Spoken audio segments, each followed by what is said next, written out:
നമസ്കാരം.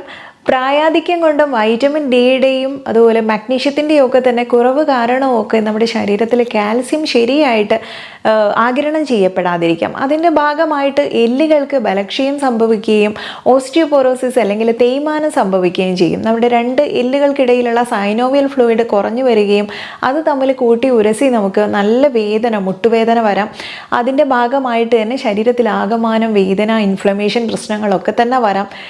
ചിലർക്ക് കൈയിൻ്റെ വിരലുകളൊന്നും മടക്കാൻ പറ്റാത്ത അത്തരം ബുദ്ധിമുട്ടുകളൊക്കെ വരാറുണ്ട്.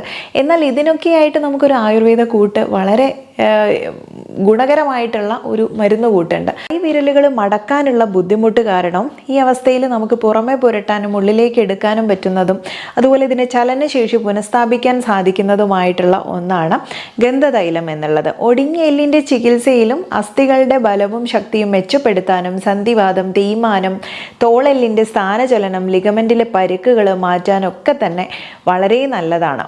ഗന്ധതൈലം ഇതം ഉത്തമം അസ്ഥി സ്ഥൈര്യകൃത് ആശു ജേതി വാതപിത്ത ജനിതാൻ വികാരാൻ എന്നുള്ള ശ്ലോകത്തിൽ പറയുന്നു. ഇത് എള്ള്, പശുവിൻ പാല്, വയമ്പ്, ചതകുപ്പ, രാമച്ചം, മുത്തങ്ങ, കൊട്ടം, കുങ്കുമം, നന്നാറി, ചന്ദനം, കറുകപ്പുല്ല് ഇവയൊക്കെ തന്നെ പ്രധാന ചേരുവയായിട്ട് തയ്യാറാക്കുന്നതാണ് ഈ ഒരു ഗന്ധതൈലം എന്നുള്ളത്. അസ്ഥികളുടെ ബലം നഷ്ടപ്പെട്ട് വിരലുകളുടെ സ്റ്റിഫ്നെസ് വന്നാൽ നമുക്ക് ഈ ഒരു ഗന്ധതൈലം അപ്ലൈ ചെയ്യാനായിട്ടും ഉള്ളിലേക്ക് എടുക്കാനും ഉപയോഗിക്കാം. എങ്ങനെ ഉപയോഗിക്കണം എന്ന് വഴിയെ പറയാം.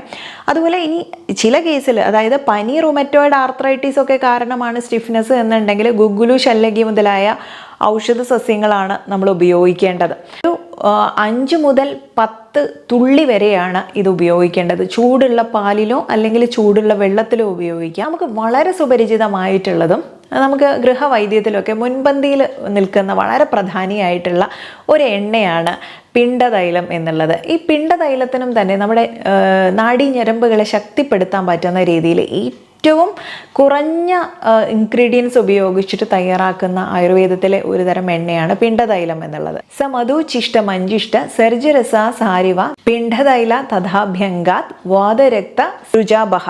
അതായത് മഞ്ചട്ടി, നന്നാറി, പൊന്മെഴുക്, ചെഞ്ചില്യം ഈ 4 കൂട്ടുകളുടെ കൽക്കം എണ്ണെണ്ണയിൽ കാച്ചിയിട്ട് ഉപയോഗിക്കുന്ന ഒന്നാണ് ഈ ഒരു പിണ്ടതൈലം എന്നുള്ളത്. അപ്പോൾ അതുപോലെ സന്ധികൾ, മസില്, ചർമ്മ പ്രശ്നം, ന്യൂറാൾജിയ വേദന, റൊമറ്റോയിഡ് അതായത് വാതരക്തം പോലുള്ള കണ്ടീഷൻ, ഗൗട്ടി ആർത്രൈറ്റിസ്, ചതവ് പറ്റിയ ഭാഗത്തുള്ള അങ്ങനെയുള്ള പെയിന്, നീര്, റെഡിഷ് കളറ്, ബേണിംഗ് സെൻസേഷൻ ഉണ്ടെങ്കിലോ, വെരിക്കോസ് വെയിൻ ഇങ്ങനെ കണ്ടീഷനിലെല്ലാം തന്നെ നിങ്ങൾക്ക് ഉപയോഗിക്കാം.